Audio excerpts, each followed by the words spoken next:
Stuart Thomson, editor of decodeTV. I'm here with James Pearce of DAZN and Paul O'Donovan of MediaKind. You've just been talking in a session here about the Club World Cup, FIFA Club World Cup. Can you tell us a little bit about what resonated with the audience and what the key topics were that emerged? So I think scale that DAZN was operating at was one key thing. I think the level of planning that we went into. The other big thing was the fact that DAZN was the only broadcaster that was showing this. And typically a tournament of this sort of scale, you'd have 30, 40 plus broadcasters doing it, whereas it was just DAZN doing that all on their own. And I think that came as quite a surprise to the audience. I think really it was about the people that were involved as well. There's a perception it's just about the software, maybe just about the cloud, but none of this is possible without the people, both the people from MediaKind, the people from DAZN, who worked incredibly hard for 6 months to actually make this not only a possibility, but a huge success. So what kind of viewer-first innovations are really resonating with audiences? So I think there's a few things that resonate and we're seeing the customers are asking for. So I think the first one is multi-view. Multi-view is a different experience for the customer. And we really start seeing that they want that as a feature. We've launched it on NFL Game Pass. We've seen some really good uptake of it. But I think there's a lot more work that we need to do to really take that and make that feel a different feature for our customers. I think for us, again, it's multi-view. We're seeing a huge amount of success right now with Comcast with multi-view, where they're using it for PGA Tour golf, NCAA basketball, NFL matches, with up to 600 different multi-view streams available to their fans on their legacy hardware, on their X1 boxes that are not capable of doing client-side multi-view. So actually bringing this experience to their fans has led to a reduction in the number of, a reduction in their churn. So that's been a huge benefit for them. And it's something that people are really excited about and really engaging with as well.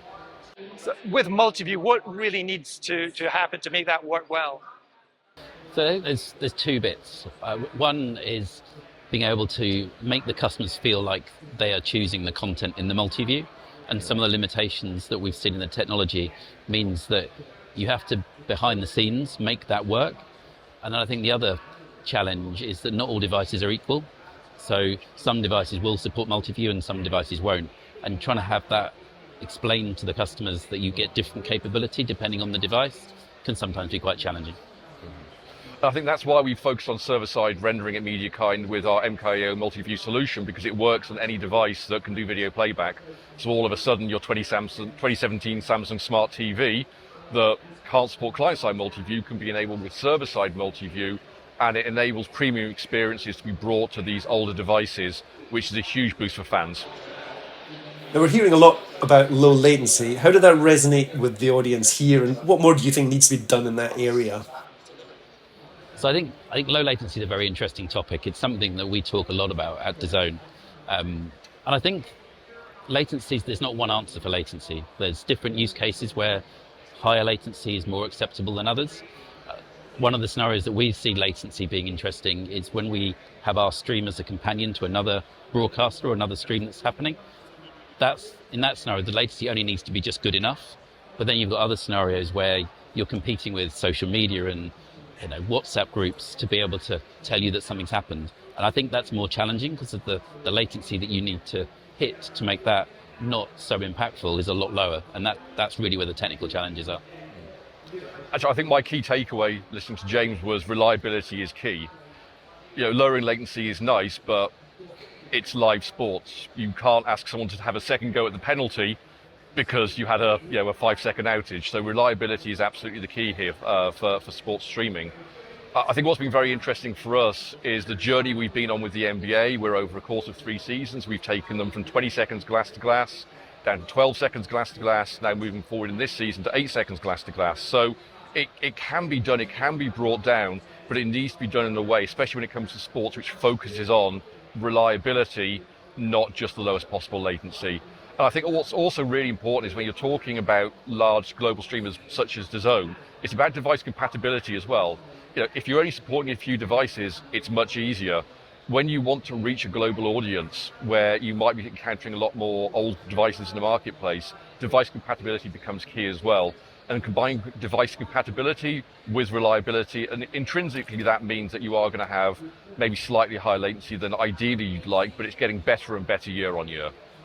Now, everyone talks about AI and what AI can do for these kind of experiences. What's your take on it? I think AI is no longer just a buzzword. I think there are genuine applications out there that can support streamers and broadcasters. Good examples, we're using AI to do closed captioning for us now, so we don't need to have a person putting those captions in. And then I think you can take it another stage further. You can get commentary that can be created with AI, so you don't need to pay a commentator to add that commentary track on top of it. You can create highlights that are personalized using AI for the individual user. I think the applications are really starting to come out there now, and it's not just a buzzword. Yeah, I mean, we purposely decided actually in our session to not cover AI because there's so many people covering that topic here. But when we opened things up to the audience, they brought it back, which is really an indication of where people's mindsets are on this. I mean, at MediaKind, we're definitely investigating AI. We're looking at the use cases. Things like highlight generation, closed captioning, subtitling, dubbing are all really, really interesting use cases. And there's some other very interesting use cases around ad technology as well. If someone has a large archive of content to maybe detect where the ad breaks can go, so that you can do responsible ad insertion rather than cutting halfway through a scene, which is traditionally how it's been done, which enables people to really open up their content archives as well. So there's some really valuable use cases there. I think for us, especially around things like closed captioning and dubbing, there's probably an inflection point coming in the next year or so where those services become a lot more widely available. I would say a kind of a word of warning is maybe the trade show demos aren't necessarily representative of what happens in real life, but I mean, they're moving so fast that I'm really, really excited to see, just where that inflection point is, because it must be very, very soon. James, Paul, thanks very much. Thank you. Thank you.